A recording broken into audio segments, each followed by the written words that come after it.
చందుర్తి మండల కేంద్రంలో గల సాయిబాబా ఆలయ వార్షికోత్సవం గురువారం వైభవంగా జరిగింది. ఇదే గ్రామానికి చెందిన పుల్లూరి భూమయ్య ఆలయాన్ని నిర్మించి ప్రతి సంవత్సరం వార్షికోత్సవాన్ని పురస్కరించుకుని పూజా కార్యక్రమాలను నిర్వహించడం జరుగుతోంది. ఆలయం 34వ వార్షికోత్సవం సందర్భంగా భూమయ్య తనయుడు పుల్లూరి మల్లేష్ ఆధ్వర్యంలో ప్రత్యేక పూజా కార్యక్రమాలు నిర్వహించారు. వార్షికోత్సవం సందర్భంగా ఆలయంలో గురువారం హోమం, ప్రత్యేక పూజా కార్యక్రమాలు నిర్వహించనున్నారు. ఈ సందర్భంగా ఆలయంలో ప్రభుత్వ పాద శ్రీనివాస సాయిబాబాకు ప్రత్యేక పూజలు చేశారు.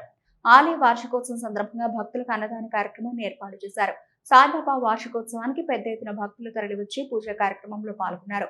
ఈ కార్యక్రమంలో సర్పంచ్ పులి సత్యగౌడ్, కాంగ్రెస్ పార్టీ మండల అధ్యక్షుడు చింతపంటి రామస్వామి, నాయకులు గుట్టె ప్రభాకర్, పులి సత్యం, బ్యాంకు తిరుపతి దారం Chandram, Potharaju Ravi, Eshwar, Chiluka Bhoomesh, single window chairman Thippani Srinivas తదితరులు పాల్గొన్నారు.